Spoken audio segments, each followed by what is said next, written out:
À la sortie de la tranchée, la situation dégénère.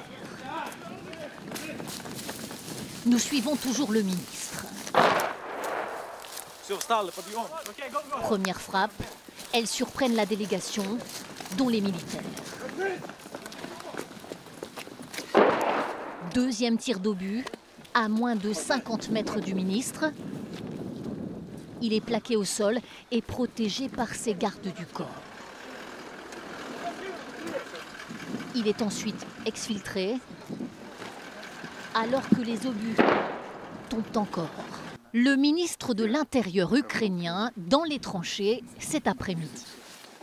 Nous accompagnons cette visite, censée montrer que les autorités ne craignent pas l'ennemi.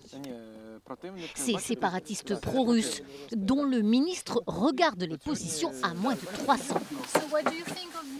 Il nous explique sa confiance. Sur cette position, l'armée ukrainienne est aux aguets. J'ai parlé aux soldats, je peux vous affirmer que l'ennemi n'a aucune chance. Trouvons une heure plus tard. Il affirme que ceux qui l'ont visé sont les séparatistes pro-russes. Un ministre encore ému. Bien sûr, je suis un homme, je suis un civil, je ne suis pas un militaire. Je suis très choqué. Mais je sais combien les civils qui vivent ici en permanence ressentent ces peurs. Il, comme cette grand-mère, rencontrée dans le village jouxtant la ligne de front. Elle nous montre le sous-sol où elle se terre souvent ces derniers jours. Ce matin, elle a vécu 2 heures de bombardement sans discontinuer, une femme épuisée.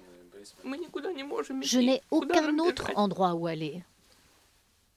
Où est-ce que je pourrais fuir? C'est comme ça.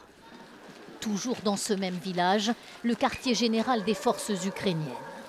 Ces militaires nous montrent ces débris de projectiles lancés aujourd'hui. Ils affirment, eux aussi, qu'ils ont été envoyés par les séparatistes pro-russes.